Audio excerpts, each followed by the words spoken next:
সম্প্রতি সোশ্যাল মিডিয়ায় তোলপাড় শুরু হয়েছে অভিনেত্রী জান্নাতুল সুমাইয়া হিমিকে হোটেল থেকে আটক করা ঘটনায়। একটি সূত্র থেকে জানা যায়, রাতের বেলায় একটি হোটেলে অভিযান চালিয়ে পুলিশ হিমিকে সেখান থেকে আটক করে।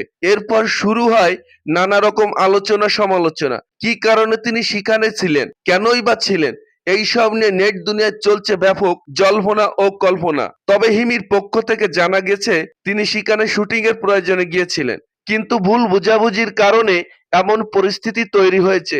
এই ঘটনায় হিমি বলেন, আমি কোনো অপরাধ করিনি, আমার সুনাম নষ্ট করার জন্য কেউ ইচ্ছে করে এসব ছড়াচ্ছে। অপরদিকে পুলিশের একজন কর্মকর্তা জানিয়েছেন, ঘটনার বিস্তারিত তদন্ত চলছে এবং প্রয়োজন বোধে আইনগত ব্যবস্থা নেওয়া হবে। ইতিমধ্যে সামাজিক যোগাযোগ মাধ্যমে হিমির ভক্তরা তার পাশে দাঁড়িয়েছেন।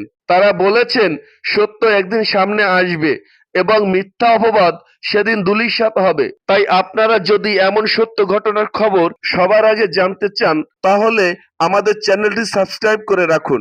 সর্বশেষ হিমি বলেন, আমার ভক্তদের অনুরোধ করে বলছি, সত্যটা জানার আগে কোনো প্রকার গুজব বিশ্বাস করবেন না। ধন্যবাদ।